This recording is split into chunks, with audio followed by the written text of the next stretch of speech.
ضروری بات، اگر آپ بیوٹی ٹپس، ٹوٹکے، اسلامی کہانیاں اور مستند قرآنی وظائف حاصل کرنا چاہتے ہیں تو ہمارے چینل کو سبسکرائب کریں۔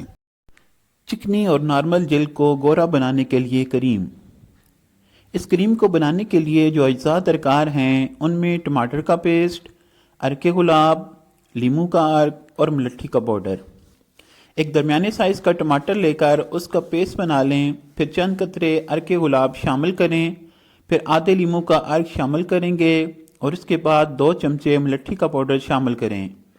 ملٹھی کا پاؤڈر اس کریم کا سب سے اہم حصہ ہے جو نہ صرف ہائپر پیگمنٹیشن کو قابو میں رکھتا ہے بلکہ سورج کے مضر اثرات سے بھی جلد کی حفاظت کرتا ہے، جبکہ اس کریم میں شامل عرق گلاب جلد کو نرم رکھنے اور رنگت نکھارنے میں اہم کردار ادا کرتا ہے۔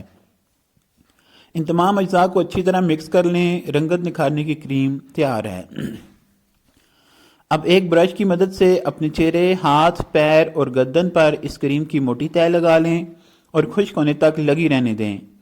تقریباً 15 منٹ میں جب یہ پیسٹ خشک ہو جائے گا تو اس کے بعد روئی کو ٹھنڈے پانی میں بھگو کر اپنی جلد پر لگی کریم کو اسکرب کرنا شروع کریں۔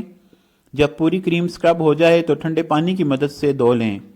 یہ کریم آپ کی جلد میں موجود تمام گندگی صاف کرنے کے ساتھ ساتھ مردہ خلیوں کو بھی باہر نکال پھینکے گی، جس سے آپ کی رنگت صاف شفاف ہو جائے گی۔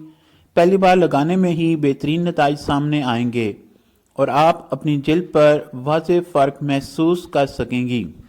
یہ کریم نہ صرف آپ کی رنگت نکھارے گی بلکہ آپ کی جلد نرم و ملائم کر دے گی۔